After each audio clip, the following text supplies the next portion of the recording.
Hey everyone, so while I'm out tonight doing my work, I wanted to make a quick vlog from the car talking about a subject that has been asked of me.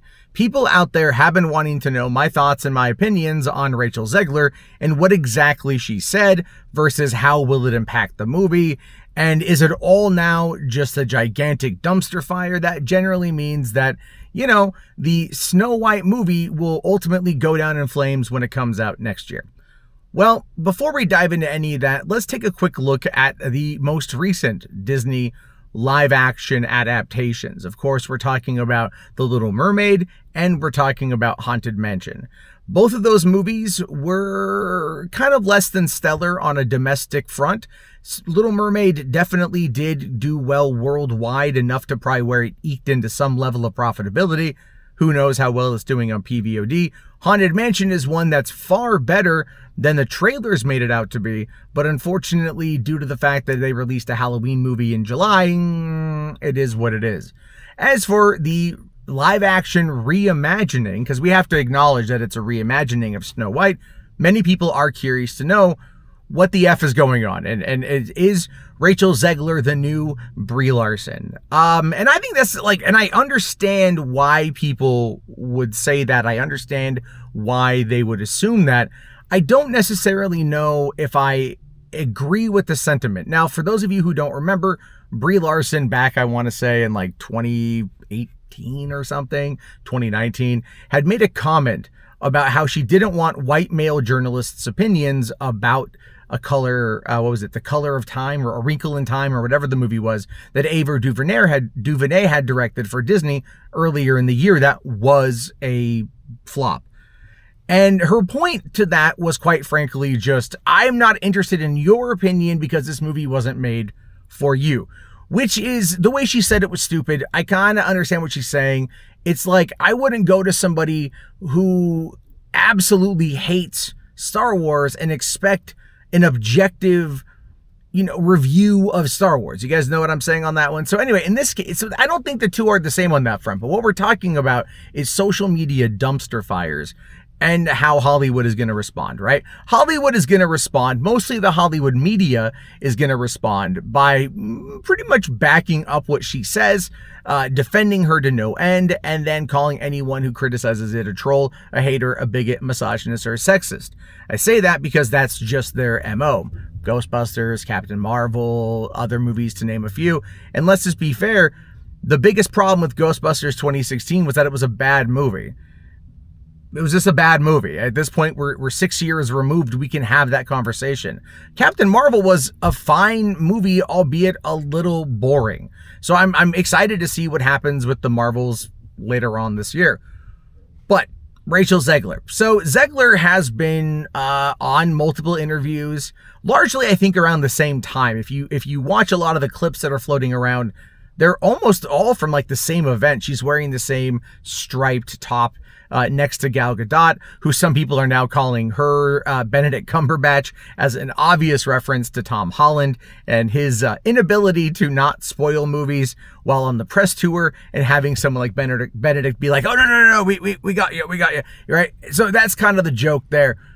But her talking about the updating of the story, I think she's doing it the wrong way. She comes across as, I'll just say it, a bit of a spoiled brat. Now, she has said that in an interview with Andrew Garfield, she has made the claim that she has been taken out of context, that she has been misquoted, and people aren't getting what she's saying about it. No, people are getting it just fine. You have repeatedly bashed the original 1937 movie.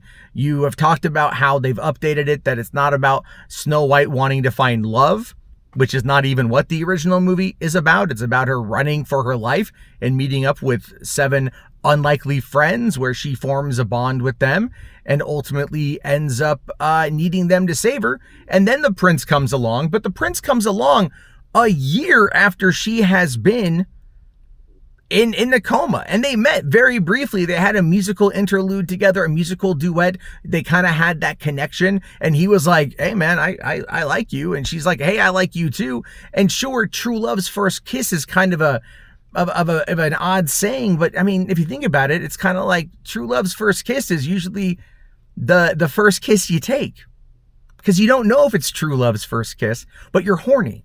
So there's something to consider there, right? Snow White was kind of Snow Wet. Just saying, just putting that out there. And Prince Charming was definitely Prince Horny.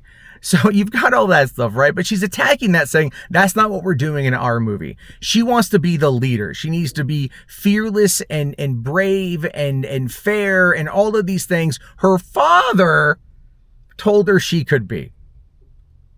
So you're basically trying to turn it into the remake of Cinderella, which is fine because I like the remake of Cinderella. But a big key factor with the marketing of this movie is going to be what's missing. And that is all, that's the dwarves. That's the Seven Dwarfs.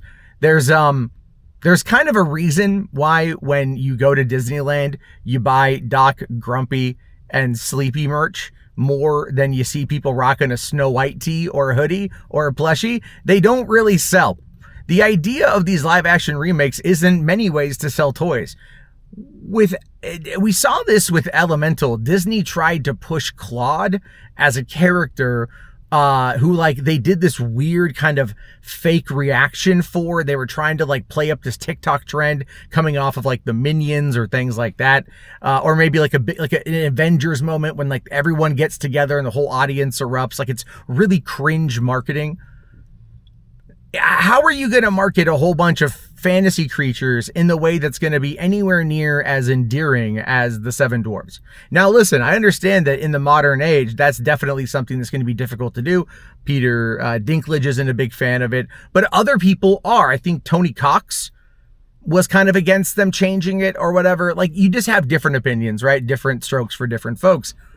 But what people know about the very first Disney feature-length animated movie, what set the stage for everything to come after it, like, 85 years later, 86 years later, it's like that set the damn stage.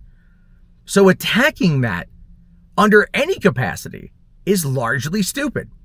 Now, you can criticize a movie and say, hey, listen, like, we don't really, we want to make it more modern, right? She's not going to end up being the caretaker of the dwarves, but she's going to work alongside them. Or she's not after true love. It's like, she wants to, have a relationship first sort of thing before they get into the kissing. But at the end of the day, this is also an effing fairy tale, and fairy tales do have certain tropes and certain, plot devices that they follow. And that is also something that a lot of people are going to be looking for.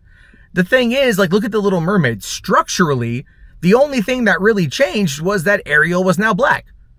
And Halle Bailey has come out and been more than generous in her commentary about the original movie. The original Ariel came out, supported her. She was on set and everything, and like the two kind of bonded, and so there's a lot there with that. All they really did is just change the skin tone of some of the characters. This is basically eliminating plot points, eliminating full-line characters. I mean, even the 2011 Snow White and the Huntsman still had the Seven Dwarfs, and they were badass warrior dwarves. I mean, you can do a lot with this and make it really cool, but this just comes across as like, well, we don't really have the budget to CG all these people. We also don't want to be busted for cultural appropriation or insensitivity. We really want to hit those diversity, inclusion, and equity elements of our movies, and that's really what it is. And again, I don't really have a problem with that. I don't have a problem with that. But other people do have a problem with that, especially if they feel like they're being talked down to by someone who maybe doesn't fully realize the weight of her words. This is going to be a new Snow White for a new generation. But the thing is, though, Snow White's also not that popular of a character. The dwarves have always been more popular. The evil queen has always been more popular. Hell, Prince has always been more popular. Like every other character in Snow White is more popular than Snow White. Just saying. Even in Wreck-It Ralph, Snow White barely had any real kind of presence in the princess scene, right? She said maybe one or two lines. Even Merida, the joke about Merida and speaking Scottish and then them being like, oh, she's from another studio. barely was a much better joke, got more screen time, was even in the trailer. Although I do think the Snow White thing was in the trailer too. But really, it's just she went like, ha la la la, like that was it.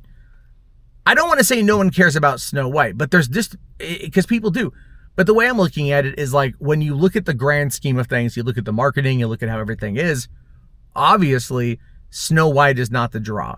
So they have an opportunity to reinvent the character, which they are going to do. But at the same time, the lead actress is trying to set the stage for the reinvention, and she's doing it in a way that comes across as cynical and mean-spirited towards the original. Even the son of the director of the original has come out and criticized her, saying that Walt Disney is rolling over in his grave. But then some people have uncovered an old biography of Disney where apparently he had alluded or had called the dwarves N-word pile, and something else that's also considered a racial epithet. And that's like apparently fact, one source, but apparently it's fact.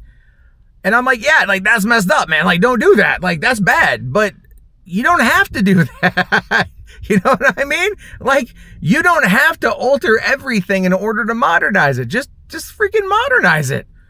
That's not hard to do. But no, they just want to make it very different. And they want people, I don't know, to talk about it through controversy. Disney's PR is going to have to work overtime for this one. And I'll just say this, they've earned it if that's the case. But as always, what are your thoughts, your opinions? Let me know. I'll be back on tonight for Hollywood After Dark. Have a good one, everybody, and peace out.